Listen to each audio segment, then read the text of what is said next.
Of all the challenges and heart-rending stories on what women in India have to go through, there are an equal number of women determined to script change, to not take things lying down. We're going to see some of those stories, some of their stories in just a bit. But today we're also speaking to a group of young students on how they plan to change the course for the Indian woman, for Indian society and for India as a country as well. Tell me, you're young, you're a woman.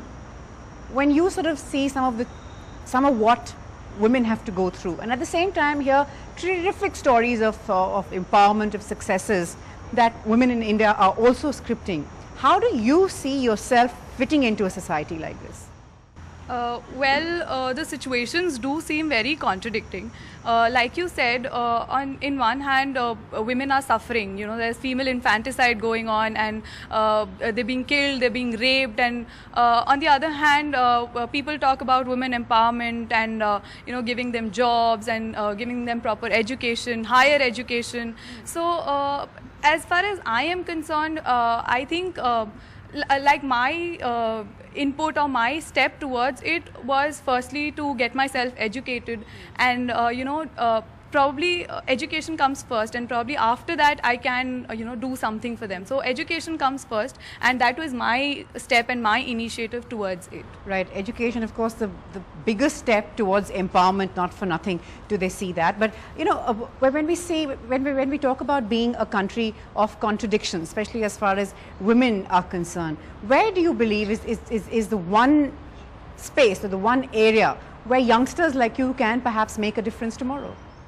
I would say these days there are a lot of social movements, even on social media. So that is one step where they are gaining mass momentum, and this momentum can be taken forward and be converted into positive action. But I slightly beg to differ in terms of the education bit of it. So we say that education will cure all our evils, but I personally don't see that happening, because if you look at Delhi itself, if you look at GK, that is one of the most posh areas. All the people would be educated there, but that is where you have the most female infanticide, according to statistics. Right. So we can't really say that education is going to be the solution for our problems until and unless our mindsets change. Correct.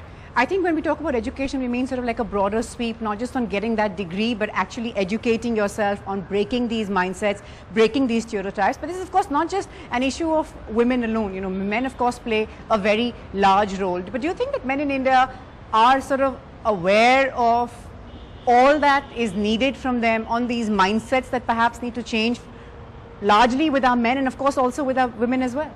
Yes, definitely. If you need to change the society as such has to change. You cannot change a single portion of society and expect the other to follow it. The mindset of the men has to change. They need to make sure that they give them space, they give the liberty, the freedom to women, so that they can grow in their entire space, because they are on equal par, they are in equal comparison. So they need to provide them space to grow. And there's a saying, if you educate men, you educate a person.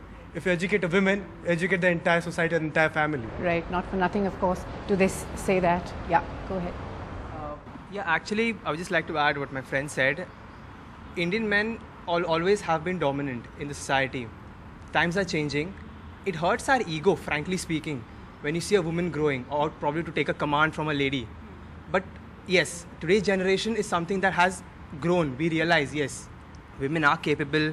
They can multitask better than what we men can do, and that is something that really credit needs to be given to them, because it's difficult, frankly, for a man to carry out so many roles at one point of time. Right. And women can do that. That's of course also quite refreshing. But tell me one thing: when you sort of see, you're educated, you come from a family, of course, that supports you, who wants you to go out there, do well for yourself, do well for those around you. Yet, when you come out into an environment like this, what are the challenges that you face? And we've all been through them. Yeah, I guess being in a city, NCR, Delhi region, there are a lot of challenges, especially for a young girl going out at night, studying here in campus, a residential course. So that sense of lack of security is there.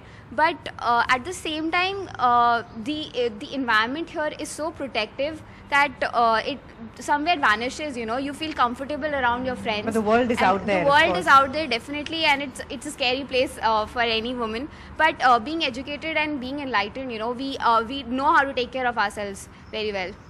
That's of course very good to hear. But you know, we're also told that you're never too safe. I would like to add on it, like I probably belong from a very small place. So, you know, family support and the society plays a major role in, you know, letting you out of the place and explore. So I've been given a lot of opportunities to go out, explore myself, what I need to do and not to do. But then when society makes you, you know, that no, like she's a girl, she's not supposed to do this, do that.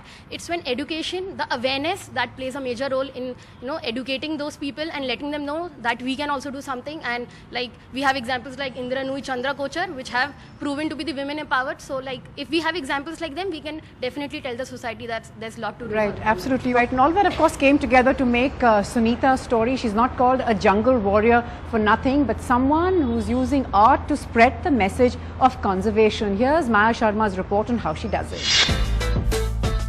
Sunitha Dhariam is an artist who loves wildlife.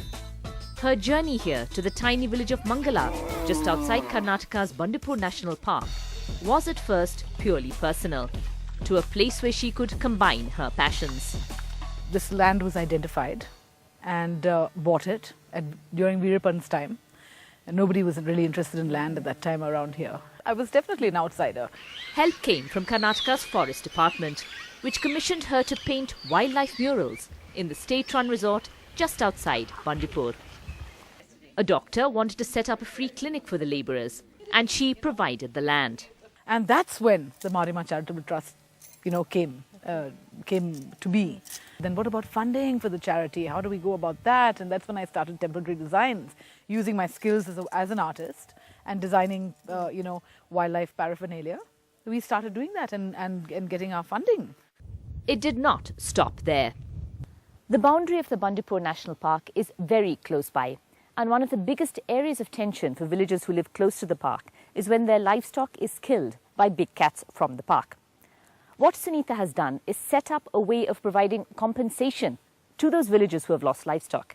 Compensation is about 1,500 rupees for a calf and 4,000 for an adult cow. Madam ಬಂತವನಿಂದ ಸಾಧಾರಣವಾಗಿ ನಮಗೆ ಸ್ವಲ್ಪ ಪರವಾಗಿಲ್ಲ ಅಂತ ನಮ್ಮ ಮನಸ್ಸಲ್ಲಿ ಇದಾಗಿದೆ ಅಷ್ಟೇ.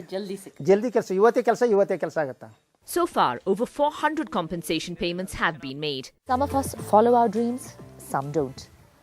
Sunitha Dhariam decided to follow her dream and in the process discovered that she could help in the lives of so many others. And isn't that really the best of both worlds? With DM Kumar, Maya Sharma in Bandipur for NDTV.